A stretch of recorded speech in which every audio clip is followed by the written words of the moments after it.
Bajo las aguas del océano, donde la luz del sol se disuelve en una penumbra azul y silenciosa, yace el mito más persistente de la historia humana.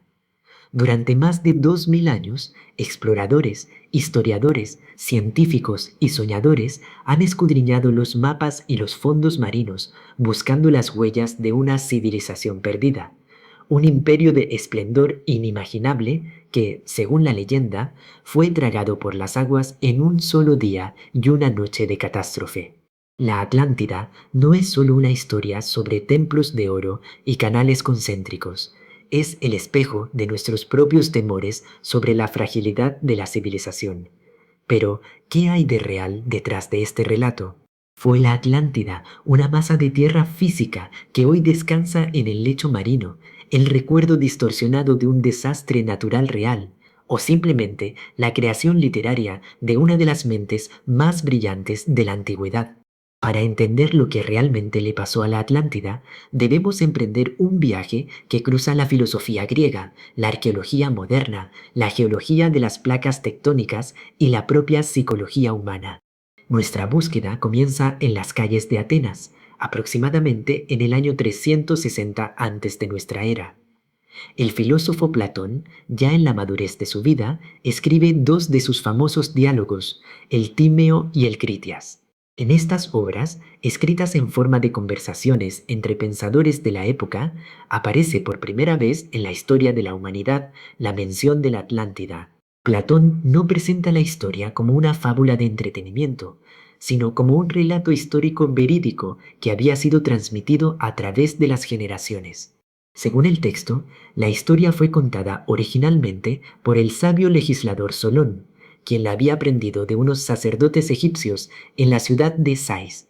Estos sacerdotes custodiaban registros escritos que se remontaban a miles de años atrás, ocultos a los ojos de los griegos, quienes, según los egipcios, eran como niños sin memoria histórica debido a las constantes catástrofes que borraban su pasado. La descripción que Platón hace de la Atlántida es asombrosamente detallada, casi visual. Nos habla de una enorme isla situada más allá de las columnas de Hércules, el nombre que los antiguos daban al estrecho de Gibraltar, la puerta de entrada al desconocido y temible océano Atlántico. Esta isla continente era el corazón de un imperio marítimo de un poder colosal. En su centro se erigía una colina rodeada por tres anillos concéntricos de agua y dos de tierra, conectados por canales profundos que permitían a los barcos navegar hasta el corazón mismo de la metrópolis. Los atlantes, descendientes del dios del mar Poseidón, habían construido un reino de abundancia inigualable. Sus murallas estaban revestidas de metales brillantes, bronce, estaño y el misterioso oricalco, un metal que resplandecía con la luz roja del fuego. Había templos monumentales dedicados a los dioses, puertos repletos de barcos mercantes de todos los rincones del mundo conocido, jardines exuberantes, fuentes de agua fría y caliente, y una llanura fértil protegida de los vientos del norte por montañas majestuosas que albergaban ricas aldeas y fauna diversa, incluidos grandes elefantes. Sin embargo, el relato de Platón no es una celebración de la utopía, sino una advertencia trágica. Con el paso de las generaciones, la porción divina en la sangre de los atlantes comenzó a diluirse debido a su mezcla constante con los mortales. La sobriedad, la moderación y la virtud que una vez los caracterizaron fueron reemplazadas por la codicia, la soberbia y una ambición desmedida de poder. Se convirtieron en un imperio agresivo que subyugó a los pueblos del Mediterráneo occidental, llegando a amenazar a las propias ciudades de Grecia y Egipto. Fue en ese momento de máxima oscuridad cuando la antigua Atenas, liderando una coalición de defensores de la libertad, se alzó en armas contra los invasores atlantes. En una batalla épica, los atenienses lograron derrotar a las fuerzas de la Atlántida, liberando a los pueblos oprimidos. Pero la victoria fue efímera. Poco después de la batalla, se desencadenaron terremotos e inundaciones de una violencia inaudita. En el transcurso de un solo día y una noche de desgracia, la tierra se abrió, tragándose a los guerreros atenienses, mientras que la inmensa isla de la Atlántida se hundió por completo en las profundidades del océano, dejando tras de sí únicamente un banco de lodo intransitable que impedía la navegación más allá del estrecho. Durante siglos, esta narración planteó un dilema fundamental para los eruditos. ¿Debía leerse la Atlántida como un hecho histórico documentado o como una alegoría filosófica? El propio discípulo más famoso de Platón, Aristóteles, se inclinaba por la segunda opción. Con una famosa frase que ha resonado a lo largo de la historia, sugirió que el hombre que había creado la Atlántida era también el único que la había hecho desaparecer. Para Aristóteles y muchos otros pensadores de la antigüedad, la Atlántida era un experimento mental, una parábola política diseñada por Platón para ilustrar sus ideas sobre el Estado ideal, expuestas en su obra maestra, La República. En esta interpretación, la Atlántida representa el peligro del imperialismo, la riqueza desmedida y la degeneración moral de una sociedad, mientras que la antigua Atenas, humilde, austera y virtuosa, representa el triunfo de la justicia y la moderación sobre la fuerza bruta. A pesar del escepticismo de Aristóteles, la idea de una tierra perdida en el océano Atlántico nunca murió del todo. Durante la Edad Media, el relato quedó relegado a un segundo plano, ya que el acceso a los textos de Platón se limitó en Europa occidental. Sin embargo, con la llegada del Renacimiento y la traducción de los manuscritos griegos al latín, la Atlántida resurgió con una fuerza renovada. El descubrimiento del Nuevo Mundo por parte de los navegantes españoles y portugueses en el siglo XV avivó el debate de una manera sin precedentes. Cuando los europeos se encontraron con las inmensas civilizaciones de los aztecas, los mayas y los incas, con sus pirámides monumentales y sus avanzadas tecnologías agrícolas, muchos pensaron que habían encontrado finalmente las tierras descritas por los sacerdotes egipcios. Mapas de los siglos XVI y XVII comenzaron a ubicar la Atlántida a medio camino entre Europa y América, sugiriendo que las islas del Caribe o las Azores eran los picos montañosos de este continente sumergido. El debate dio un giro radical en el siglo XIX, transformando la Atlántida de un tema de discusión filosófica a un fenómeno de la cultura popular y la pseudociencia de masas. El principal responsable de esta metamorfosis fue un político y escritor estadounidense llamado Ignatius Donnelly. En 1882, Donnelly publicó un libro que cambiaría la percepción del mito para siempre, titulado La Atlántida, el mundo antediluviano. Donnelly aplicó un enfoque que pretendía ser científico, recopilando similitudes culturales, lingüísticas y arquitectónicas entre las civilizaciones de Egipto, Mesopotamia y Mesoamérica. Argumentó que era imposible que culturas tan separadas geográficamente hubieran desarrollado de forma independiente la construcción de pirámides, la agricultura, la escritura jeroglífica y los mitos sobre un gran diluvio universal. Su conclusión fue audaz. Todas estas civilizaciones eran colonias o descendientes directos de una cultura madre común, la Atlántida, que había actuado como un puente cultural en medio del océano Atlántico antes de su destrucción catastrófica. La teoría de Donnelly, conocida en la antropología moderna como difusionismo extremo, capturó la imaginación del público de la época victoriana, sediento de misterios y descubrimientos arqueológicos. Sin embargo, la ciencia del siglo XX desmontaría sistemáticamente cada una de sus afirmaciones. La arqueología moderna demostró que las pirámides de Egipto y las de México no solo se construyeron con miles de años de diferencia, sino que tenían funciones completamente distintas. Las egipcias eran tumbas reales cerradas, mientras que las mesoamericanas eran templos ceremoniales abiertos sobre los cuales se realizaban rituales.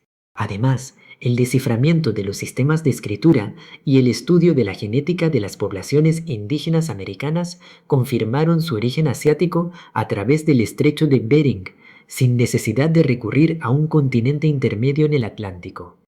Pero el golpe definitivo a la existencia de un gran continente sumergido en medio del océano no provino de la arqueología, sino de la geología y la oceanografía.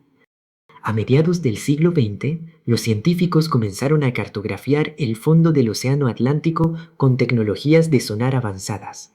Lo que descubrieron no fue una llanura hundida con ruinas de templos y canales, sino la dorsal mesoatlántica, una inmensa cordillera montañosa submarina que se extiende de norte a sur.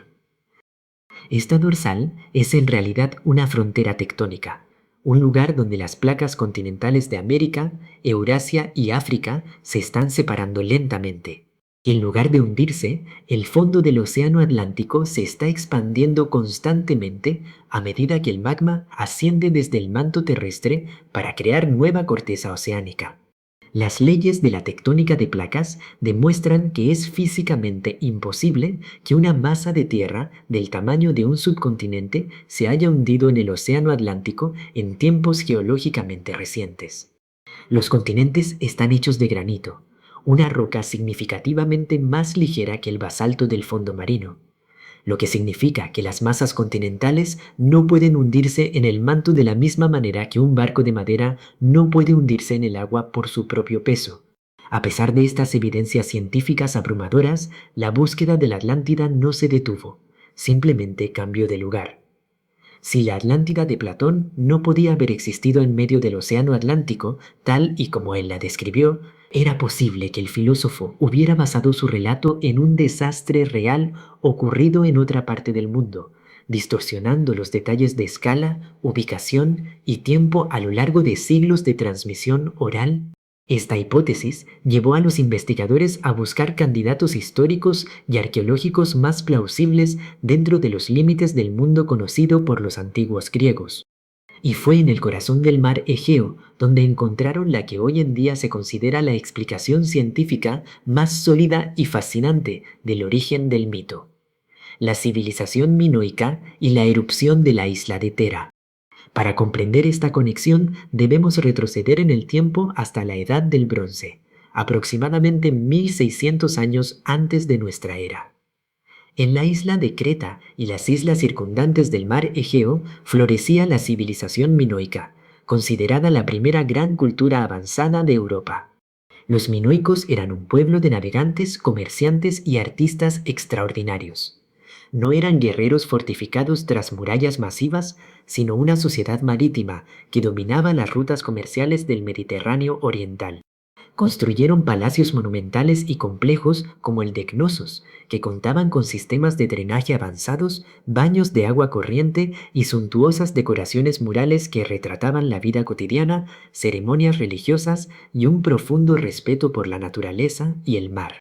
Los frescos minoicos nos muestran jóvenes saltando sobre toros, delfines jugando en aguas cristalinas y mujeres vestidas con trajes elegantes y enjollados. Su riqueza y sofisticación técnica eran incomparables en su época.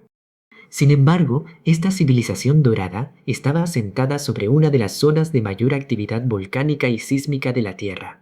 A unos 100 kilómetros al norte de Creta se encontraba la isla de Tera, conocida hoy como Santorini. En el siglo XVII antes de nuestra era, Tera era una isla circular, con un gran volcán en su centro.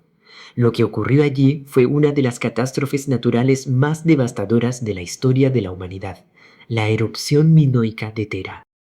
El volcán experimentó una erupción de escala ultrapliniana, liberando una energía equivalente a la detonación de cientos de bombas atómicas similares a la de Hiroshima. La columna de ceniza y gases piroclásticos se elevó a decenas de kilómetros en la atmósfera, oscureciendo el sol en todo el Mediterráneo oriental y depositando capas de ceniza que llegaron hasta las costas de Egipto y Asia Menor. El impacto físico de la erupción fue apocalíptico. La inmensa cámara de magma que sostenía el centro de la isla de Tera se vació por completo, provocando que la montaña colapsara sobre sí misma en cuestión de horas. Este colapso creó una gigantesca caldera submarina, permitiendo que el agua del mar entrara en contacto directo con el magma ardiente, lo que generó explosiones hidrovolcánicas de una violencia inimaginable. El colapso de la isla generó un tsunami de proporciones colosales, olas gigantescas, que según los modelos científicos pudieron alcanzar alturas de entre 10 y 30 metros, se propagaron a gran velocidad por el mar Egeo, estrellándose con una fuerza destructiva sin precedentes contra la costa norte de Creta, donde se concentraban los principales puertos, astilleros y centros urbanos de los minoicos. La combinación del tsunami devastador, la lluvia constante de ceniza volcánica ácida que destruyó las cosechas y envenenó los suelos, y los violentos terremotos asociados a la erupción asestaron un golpe de gracia a la civilización minoica. Aunque la sociedad cretense no desapareció de la noche a la mañana, su infraestructura marítima quedó completamente destruida. Sus flotas de barcos mercantes y de guerra fueron aniquiladas en los puertos y su economía colapsó. Esta vulnerabilidad extrema facilitó que, pocas generaciones después, los micénicos procedentes de la Grecia continental invadieran y asimilaran los restos de la otrora orgullosa civilización minoica. La coincidencia entre la caída de los minoicos y el relato de la Atlántida es asombrosa. Al igual que los atlantes de Platón, los minoicos eran un imperio marítimo sumamente avanzado, que dominaba el mar y que desapareció repentinamente debido a una catástrofe natural combinada con una invasión militar. Incluso el detalle de los anillos concéntricos de tierra y agua de la Atlántida recuerda vivamente a la estructura geográfica de Santorini antes y después de la erupción, donde la caldera colapsada dejó un anillo de islas que rodea una bahía central profunda. Pero si la erupción de Tera es la base del mito, ¿por qué Platón ubicó la Atlántida en el Océano Atlántico y afirmó que se había hundido 9000 años antes de su época? La respuesta a esta discrepancia temporal y geográfica reside en los errores de traducción y en la transmisión oral de la historia a través de los siglos. Cuando el sabio Solón visitó Egipto, los sacerdotes le comunicaron la antigüedad de los registros utilizando el sistema numérico egipcio.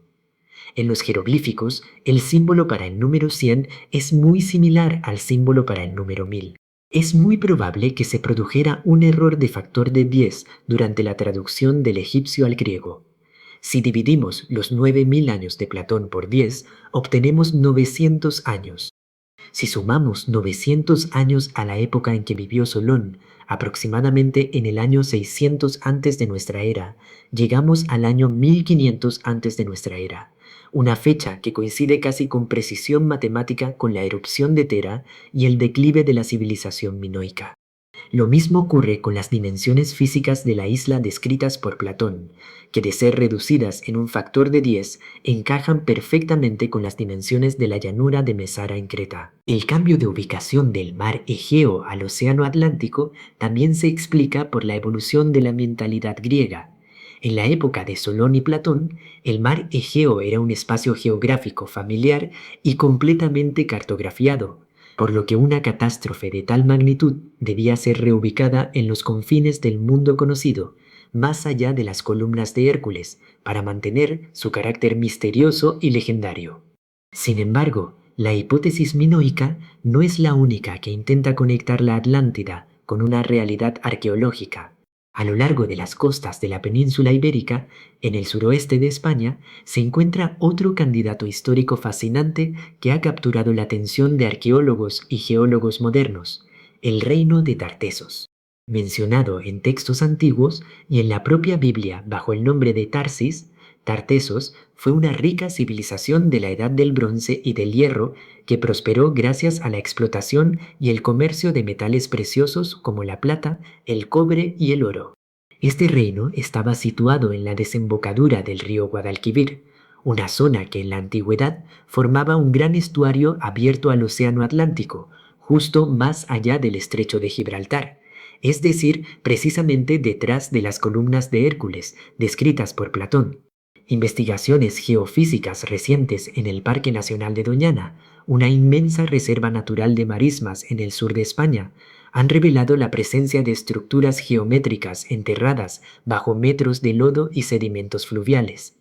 Los científicos sugieren que estas estructuras podrían corresponder a asentamientos tartésicos que fueron devastados y sepultados por tsunamis recurrentes que azotaron el Golfo de Cádiz en la antigüedad. La descripción platónica de una llanura fértil, rica en metales preciosos como la plata y el cobre, y situada justo a las puertas del Atlántico, encaja de manera asombrosa con la geografía y los recursos de Tartesos.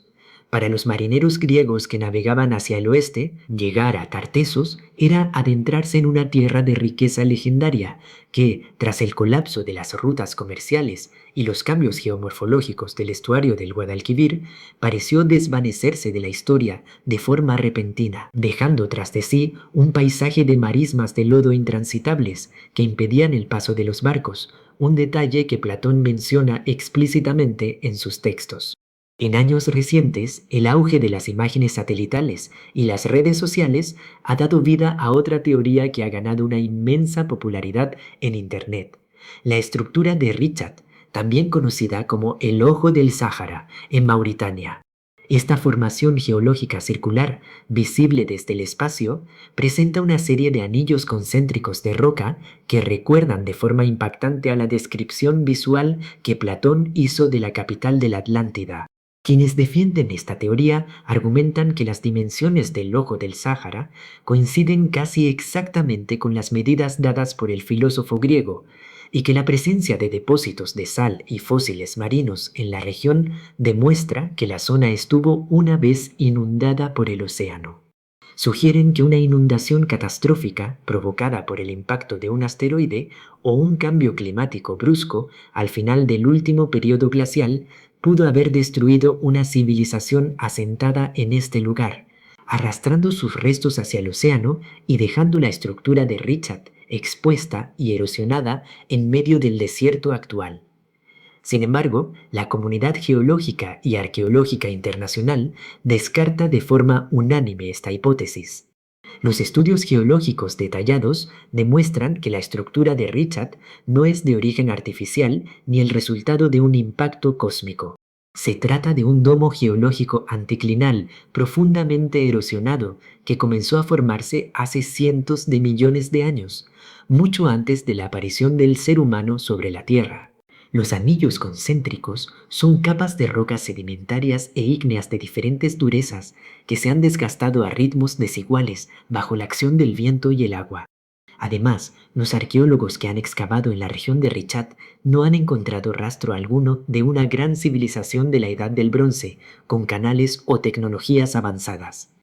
Los únicos artefactos humanos hallados en la zona son herramientas de piedra del Paleolítico y el Neolítico, típicas de las poblaciones nómadas de cazadores-recolectores que habitaban el Sahara cuando éste era una sabana húmeda. La similitud visual entre Richat y la Atlántida es un caso clásico de pareidolia geológica, un capricho de la naturaleza que nuestra mente, ávida de patrones y misterios, intenta encajar en un molde mítico preexistente. La fascinación persistente por encontrar una ubicación física para la Atlántida pasa por alto un aspecto crucial de la obra de Platón: el contexto de la Atenas del siglo IV antes de nuestra era. Platón no era un historiador en el sentido moderno del término, como Heródoto o Tucídides. Era un filósofo de la moral y la política que utilizaba el mito y la alegoría como herramientas pedagógicas fundamentales para transmitir verdades filosóficas complejas.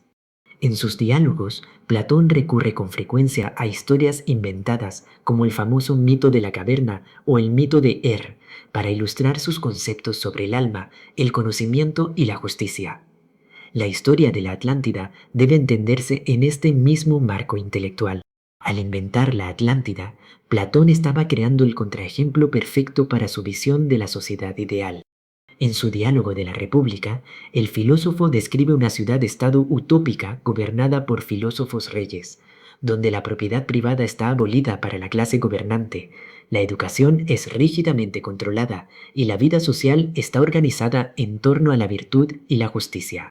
En el Taemo y el Critias, Platón decide poner a prueba esta teoría política abstracta, situándola en un escenario histórico ficticio. La antigua Atenas de hace 9000 años, tal y como la describe en estos diálogos, es la encarnación viva de su república ideal, una sociedad austera, unida, donde los ciudadanos no buscan la riqueza personal, sino el bien común. Por el contrario, la Atlántida representa todo lo que Platón temía y despreciaba de la Atenas de su propia época histórica. La Atenas en la que vivió Platón era una potencia marítima que había construido un imperio comercial y militar a través de la Liga de Delos. Esta expansión imperialista trajo a la ciudad una riqueza inmensa, pero también desató la codicia, la corrupción política, la demagogia de los líderes populares y, finalmente, una devastadora guerra contra Esparta que terminó con la derrota y humillación de Atenas. Al contemplar la decadencia de su propia patria, Platón vio el peligro inminente de la ubris, el orgullo desmedido que los antiguos griegos creían que provocaba la ira de los dioses. La Atlántida es, por tanto, una proyección dramatizada de la propia Atenas de la época de Platón, al mostrar cómo un imperio marítimo inmensamente rico y poderoso es derrotado por una pequeña comunidad virtuosa y luego destruido por las fuerzas de la naturaleza.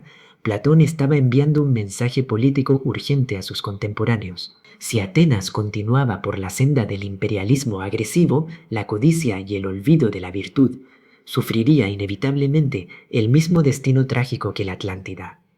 Esta dimensión moral del relato explica por qué los detalles de la Atlántida son tan exagerados y perfectos.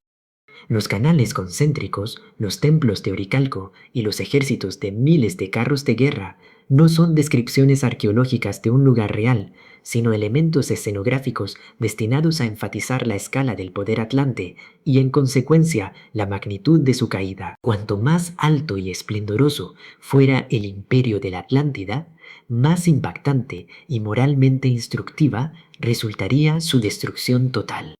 A pesar de que el análisis literario e histórico demuestra el carácter ficticio del relato, la Atlántida experimentó una metamorfosis aún más extraña a finales del siglo XIX y principios del XX, cuando fue adoptada por las corrientes del esoterismo, el ocultismo y la teosofía.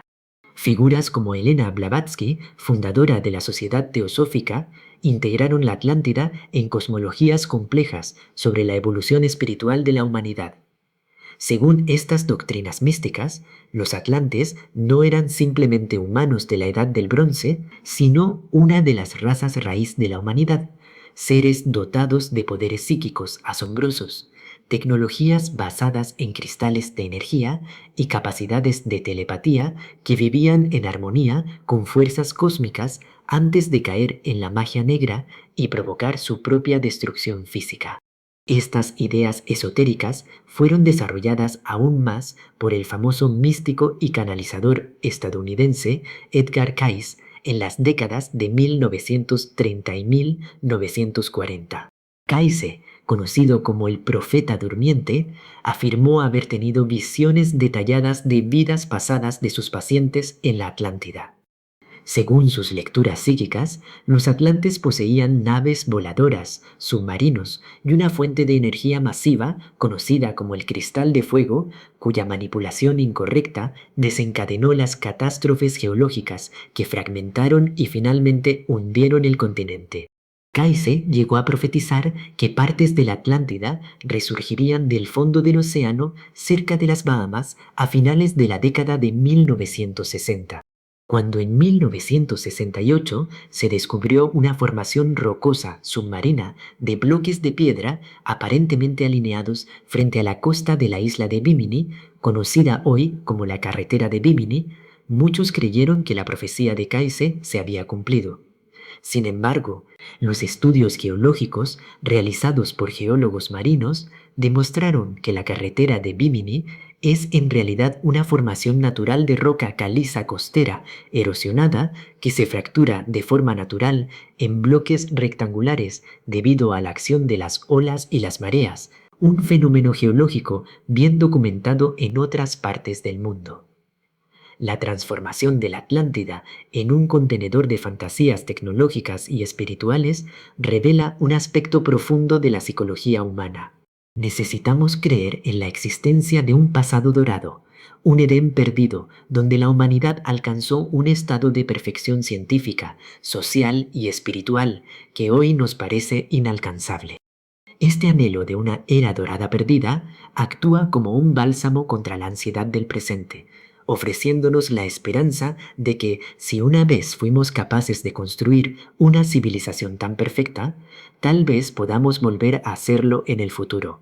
Al mismo tiempo, el mito de la destrucción de la Atlántida satisface nuestra fascinación subconsciente por el fin del mundo, un recordatorio constante de que todo lo que construimos, por muy sólido e indestructible que parezca, está a merced de fuerzas cósmicas y geológicas que escapan por completo a nuestro control. Si analizamos el enigma de la Atlántida, despojándolo de las capas de fantasía esotérica y mala ciencia, lo que nos queda no es un vacío, sino un mosaico fascinante de verdades históricas y geológicas interconectadas. La Atlántida real no es un lugar físico único que espera ser desenterrado del fondo del mar, sino una síntesis genial creada por la mente de Platón. El filósofo tomó el recuerdo traumático y colectivo de catástrofes reales que habían sacudido el mundo mediterráneo, como la erupción volcánica de Tera que aniquiló la civilización minoica, el colapso repentino de la rica cultura de Tartesos más allá de las columnas de Hércules, o la destrucción por un terremoto y posterior tsunami de la cercana ciudad griega de Hélice en el año 373 antes de nuestra era, un desastre contemporáneo a la vida de Platón que conmocionó profundamente al mundo helénico. Platón amalgamó estos fragmentos de desastres geológicos reales, memorias de imperios caídos y la geografía de los límites del mundo conocido, y los moldeó con un propósito filosófico y político elevado. El resultado fue un relato de una potencia narrativa tan extraordinaria que logró independizarse de su autor y de su contexto original, cobrando vida propia en la imaginación colectiva de la humanidad a lo largo de los milenios. La verdadera lección de la Atlántida no se encuentra en las coordenadas de un mapa marino, ni en la composición química de un trozo de oricalco que nunca existió. La Atlántida es, en última instancia, una advertencia atemporal sobre la arrogancia humana. Nos recuerda que las civilizaciones no son eternas, que el progreso tecnológico y la acumulación de riqueza material, si no van acompañados de sabiduría moral, justicia y respeto por los límites de la naturaleza, pueden llevarnos a nuestra propia autodestrucción. En una época como la nuestra, en la que la humanidad se enfrenta a desafíos globales como el cambio climático, el agotamiento de los recursos naturales y la amenaza de conflictos tecnológicos devastadores, la sombra de la Atlántida proyecta una luz de advertencia más clara que nunca. El verdadero misterio de la Atlántida no es qué le pasó a ella, sino si seremos capaces de aprender de su historia para evitar que nos ocurra lo mismo a nosotros. Mientras sigamos mirando al océano con esa mezcla de asombro, temor y nostalgia por lo perdido, la Atlántida seguirá existiendo, no como una ruina de piedra y lodo en el fondo del mar, sino como el mito más poderoso y necesario que la mente humana haya creado jamás.